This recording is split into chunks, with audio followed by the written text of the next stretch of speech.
आइए सत्यार्थ प्रकाश का स्वाध्याय प्रतिदिन हम लोग करते हैं।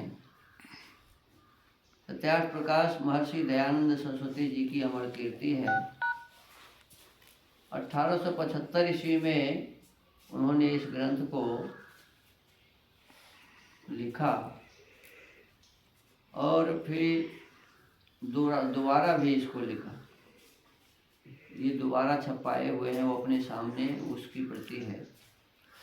तो इसमें लिखते हैं कि ये 14 समुल्लासों में ये ग्रंथ है, जिसमें प्रथम समुल्लास में ईश्वर के ओंकारादि नामों की व्याख्या, द्वितीय समुल्लास में संतानों की शिक्षा, तृतीय समुल्लास में ब्रह्मचर्य पठन पाठन व्यवस्था, सत्यासत्य ग्रंथों के नाम और पढ़ने पढ़ाने की रीति, चतुर्थ समुल्लास में विवाह और गृहस्थाश्रम का व्यवहार, पंचम समुल्लास में वानप्रस्थ और संन्यासाश्रम का विधि, छठे समुल्लास में राजधर्म, सप्तम समुल्लास में वेदेश्वर विषय, अष्टम समुल्लास में जगत की उत्पत्ति स्थिति और प्रलय, नवम समुल्लास में विद्या अविद्या बंध और मोक्ष की व्याख्या, दसवें समुल्लास में आचार अनाचार और भक्ष्या भक्ष्य विषय, एकादश समुल्लास में आर्यावर्तीय मत मतांतर का खंडन मंडन विषय, द्वादश समुल्लास में चारवाक बौद्ध और जैन मत का विषय,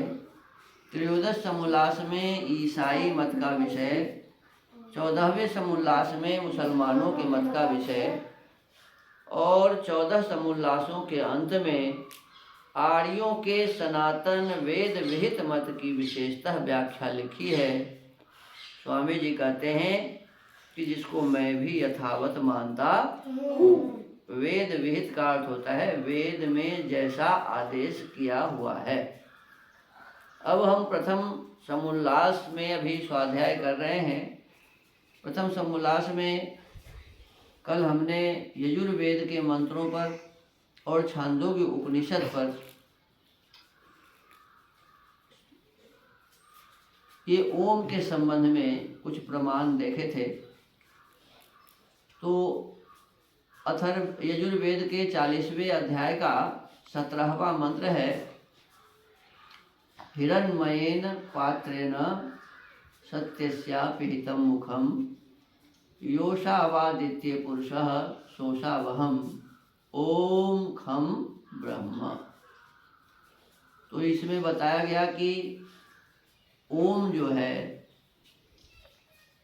वह परमेश्वर का सबसे मुख्य नाम है। ओम क्या है जी? परमेश्वर का सबसे मुख्य नाम है।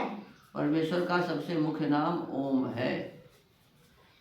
और कहते हैं कि खम भी परमात्मा का नाम है।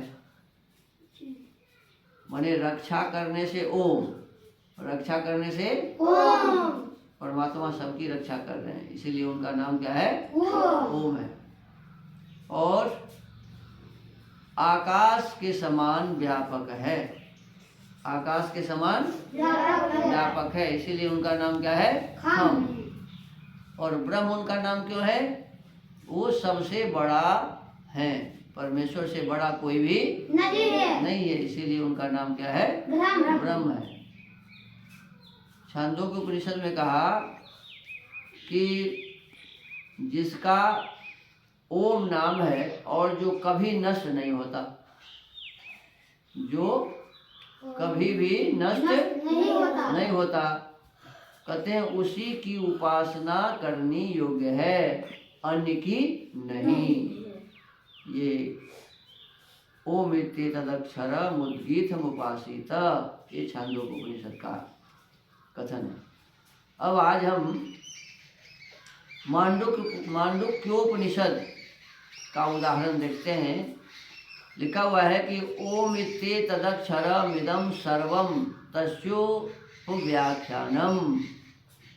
मांडुक्योपनिषद में लिखा है कि सब वेदादि शास्त्रों में परमेश्वर का प्रधान और निज नाम ओम को कहा है। क्या कहा इसमें? कि सब वेदादि शास्त्रों में, वेद के बाद 4 उपवेद, फिर 4 ब्राह्मण ग्रंथ है, ऐतरेय, शतपथ, गोपथ और साम। उपवेद है आयुर्वेद, धनुर्वेद, गांधारवेद और अथर्ववेद। 6 वेद के अंग हैं, शिक्षा, कल्प, व्याकरण, निरुक्त, छंद और ज्योतिष। 6 वेद के उपांग हैं, योग दर्शन, सांख्य दर्शन, वैशेषिक दर्शन, न्याय दर्शन, वेदांत दर्शन और मीमांसा दर्शन। ये सभी दर्शनों में भी फिर 11 उपनिषद हैं, ईश, केन, कठ, प्रश्न, मुंडक, मांडुक्य, ऐतरेय, तैत्तिरीय, छांदोग्य और वेदारण्यक और श्वेताश्वतर। ये 11 उपनिषद हैं। सभी उपनिषदों में भी मनु, स्मृति और जितने भी वैदिक ग्रंथ हैं सभी में क्या कहा गया है? सभी में कहा गया है कि परमेश्वर का प्रधान नाम ओम है। परमेश्वर का निज नाम अर्थात अपना नाम ओम है। अन्य जितने भी नाम हैं सभी गौण हैं। अन्य जितने नाम है क्या है? गौण। अब मुख्य गौण क्या होता है? अब देखो आपका जैसे राकेश जी हैं हमारे पास, तो राकेश जी को कोई ये भी कह सकता है ए ब्रह्मचारी जी, बुला सकते हैं ना जी। तो एक नाम क्या हो गया? ब्रह्मचारी। अब इनकी बहन रहेंगी तो क्या कहेंगी? छोटी बहन रहेगी तो कहे भैया, क्या कहेंगी? भैया कहेंगे कि नहीं? अब पिता इनके क्या कहेंगे? पुत्र, है ना? तो कितने नाम हो गए? लेकिन ये तो और भी लोग हैं। लेकिन राकेश यदि कहा जाएगा, पुत्र तो दूसरे भी हो सकते हैं, भैया तो दूसरे भी हो सकते हैं, लेकिन राकेश जब कहा जाएगा तो घर में कौन बोलेगा? तो मुख्य नाम क्या हो गया राकेश जी का? राकेश। ऐसे ही परमेश्वर के बहुत सारे नाम हैं, अनंत नाम हैं, लेकिन सबसे मुख्य नाम उनका क्या है? ओम। तो मुख्य और गौण समझ गए ना? और सारे नाम गौण हैं और सबसे मुख्य नाम उनका क्या है? ओम। ये किस उपनिषद का वचन है? ये मांडुक्योपनिषद। कौन सा उपनिषद? मांडुक्योपनिषद। तो आज स्वाध्याय के क्रम को यहीं विराम देते हैं, फिर इसके आगे कल स्वाध्याय करेंगे। ओम।